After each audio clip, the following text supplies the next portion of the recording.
गैया के दूधवा अइसन बेटी गे सुंदर बेटी। गैया के घिवा अइसन दामाद।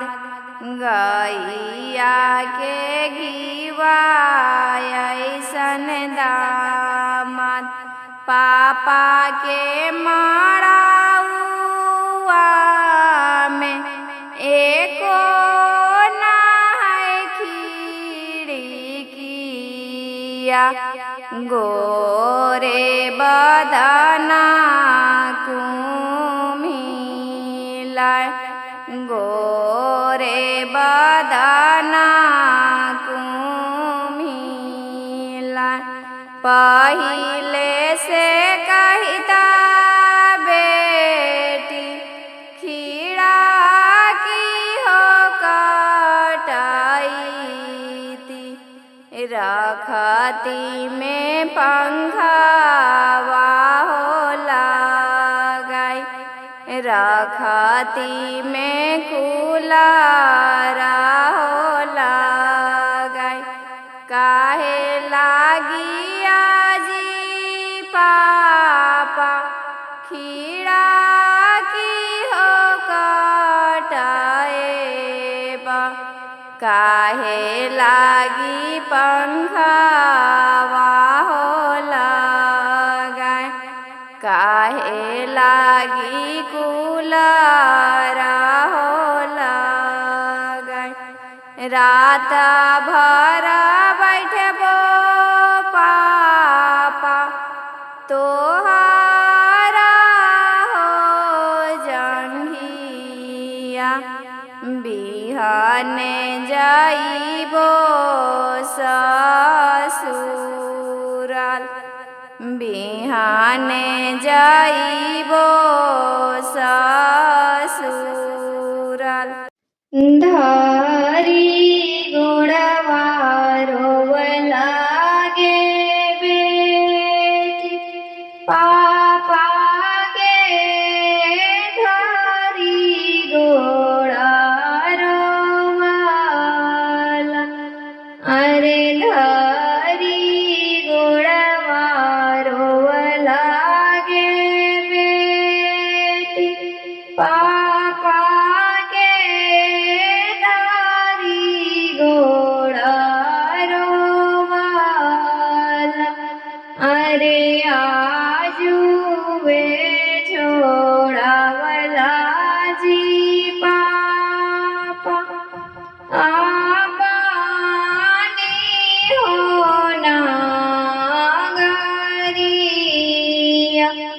अरे आजुवे छोड़ावला जी पापा। आपानी हो नागरिया। चुप रहा चुप गे बेटी पाटोरे लोर हो पोछिया। चुप रहा चुप गे बेटी पाटोरे लोर हो पोछिया। अरे दुई चार दिन रहबा गे बेटी आपानी हो ससुरावा।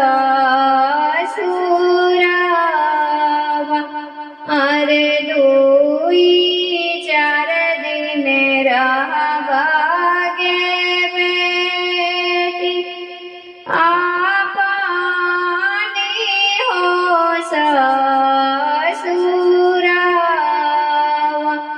फिरो से लौट भागे बेटी पापा जी के माँ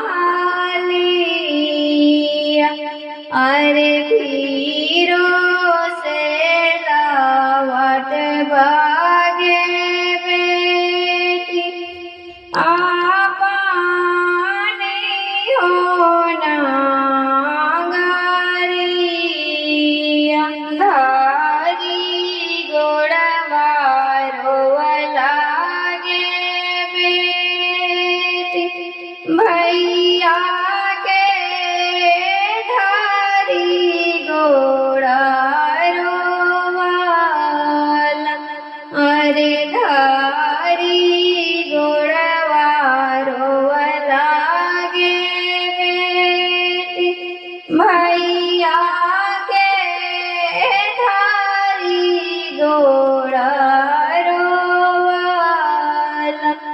अरे आजू वे छोड़ावला जी भैया पापा जी के मालिया अरे आजू वे छोड़ावला जी भैया आबानी होना गरिया चुपारा चुपागे बान पाटोरे लोरा हो पोछिया चुपारा चुपागे बान पाटोरे लोरा हो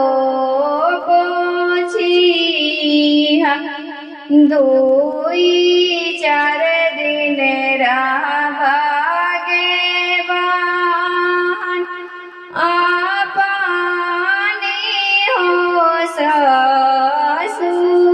ससुरावा अरे दुई चार दिन भागे बान आपानी हो ससुरावा फिरो से लावट भागे